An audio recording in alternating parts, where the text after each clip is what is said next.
দারুণ স্বাদের খাস্তা মুচমুচে মুগ ডালের পুলি পিঠে খেতে কার না ভালো লাগে। যেমন খাস্তা তেমন কিন্তু টেস্টি হয় এই মুগ ডালের পিঠেটা। বন্ধুরা, মালতীর মিনি কিচেনে স্বাগত। অন্যদিনের মতন আজও চলে এসেছি আপনাদের কাছে একটা নতুন রেসিপি নিয়ে। আজকে রেসিপি করব মুগ ডালের পিঠে। আর এটা কিন্তু মুগ ডালের মুগ সামলে পিঠেও বলা হয়। আর এই মুগ ডাল দিয়ে একটা ভাজা পুলি আপনাদের তৈরি করে দেখাবো। আর এই ভাজা পুলিটা কিন্তু নারকেলের পুর দিয়েই তৈরি হবে। এই নারকেলের পুর দিয়ে আমি এই ভাজা পুলিটা কীভাবে তৈরি করি চলুন একবার দেখে নেওয়া যায়। আরেকটা গুলো করে নিয়েছি, নারকেলগুলো কিন্তু আমি এবার কড়াই দিতে দিয়ে দেবো।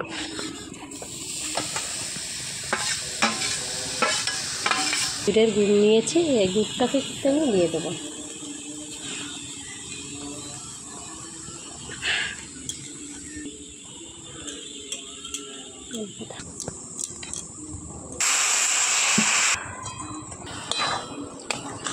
এটা কিন্তু সুন্দর করে একটা পাক করে নিতে হবে।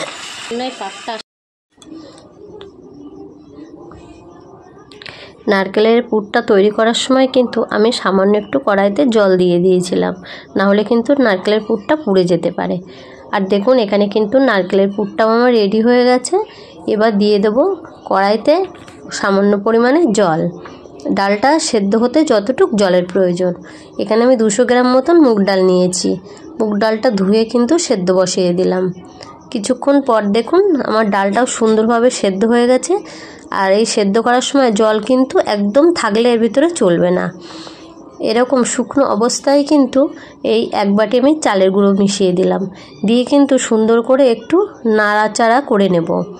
আর দেখুন খুন্তির সাহায্যে কিন্তু এই গরম গরম এই ডাল সেদ্ধর মধ্যে কিন্তু এই চালের গুঁড়োটা আমি সুন্দর করে মিশিয়ে দিলাম। এর ভিতরে আমি দিয়ে দেব সামান্য পরিমাণে লবণ, পরিমাণ মতন আপনারা দেবেন। আর দিয়ে দেব কিছুটা রিফাইন অয়েল। এখানে আমি 2 থেকে 3 চামচ মতন রিফাইন অয়েল দিয়েছি। আর এই অয়েলটা দিলে কিন্তু বন্ধুরা খেতেও টেস্ট হয় আর মুচমুচে আর খাস্তা হয়। এই গরম অবস্থায় কিন্তু এটা সুন্দর করে একটু মেখে নিতে হবে আর একটা ডো তৈরি করে নিতে হবে। আর এর ভেতর কিন্তু আমি সামান্য একটু ময়দা দিয়ে মিশিয়ে কিন্তু একটা ডো তৈরি করে নিয়েছি। আর এর থেকে কিন্তু ছোট ছোট লেচি তৈরি করে নেব। এটা কিন্তু খুব বেশি শক্ত হবে না, বেশ একটু নরম থাকবে, তেমনই কিন্তু এটা করতে হবে। দেখুন ছোট ছোট করে লেচি করে নিয়েছি। এবার কিন্তু পুলি তৈরি করে নেব। আপনারা যে যেমনভাবে পুলিটা বানাতে পারেন। আর বাঙালির শীতকাল মানেই পিঠে পুলির কিন্তু পালা। কত রকম পিঠে যে বাঙালি বানাতে পারে না দেখলে একবার বিশ্বাসই হয় না। মুগ ডাল দিয়ে কিন্তু তৈরি হয়ে গেল একরকম পিঠে। এটা হলো ভাজা পুলি।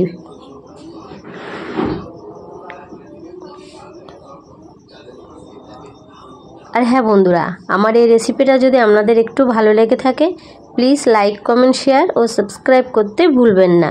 সাবস্ক্রাইব করে পাশে থাকবেন আর পাশে থাকা বেল আইকনটিটা প্রেস করে দেবেন, তাহলে নোটিফিকেশন ছাড়ার সাথে সাথে আপনাদের কাছে গিয়ে আগে পৌঁছায়। এক এক করে কিন্তু আমি সবকটা পুলি এমন করে বানিয়ে নিলাম। দেখতেই পাচ্ছেন কতটা সুন্দর হয়েছে এই পুলিগুলো। এবার কিন্তু এই পুলিগুলো আমি ভেজে নেব। পুলিগুলো কিন্তু সব রেডি হয়ে গেছে। এবার কড়াইতে দিয়ে দেব পরিমাণ মতন তেল। এখানে আমি রিফাইন অয়েল নিয়েছি। তেলটা সামান্য একটু গরম হলে কিন্তু আমি এই পুলিগুলো একে একে ছেড়ে দেব।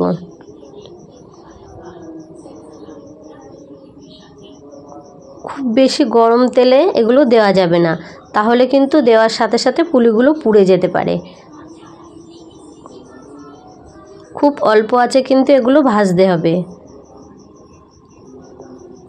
কিছুক্ষণ পর আমি এটা একটু নাড়াচাড়া করে নেব। আর দেখুন এই পুলিগুলোও কিন্তু এক পিঠ একটু হালকা লাল লাল হয়ে এসেছে। এবার কিন্তু এগুলো নাড়াচাড়া করে ভেজে নিতে হবে। বেশ কিছুক্ষণ পরেই কিন্তু আমার এগুলো ভাজা হয়ে গেছে। এবার তুলে নেব। একটা পাত্রে এগুলো তুলে নিলাম। বাদবাকি পুলিগুলো কিন্তু এই একই প্রসেসে আমি ভেজে নেব।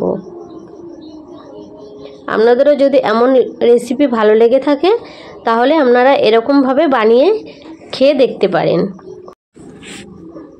সবকটা পুলি কিন্তু আমার ভেজে রেডি করে নেওয়া হয়ে গেছে।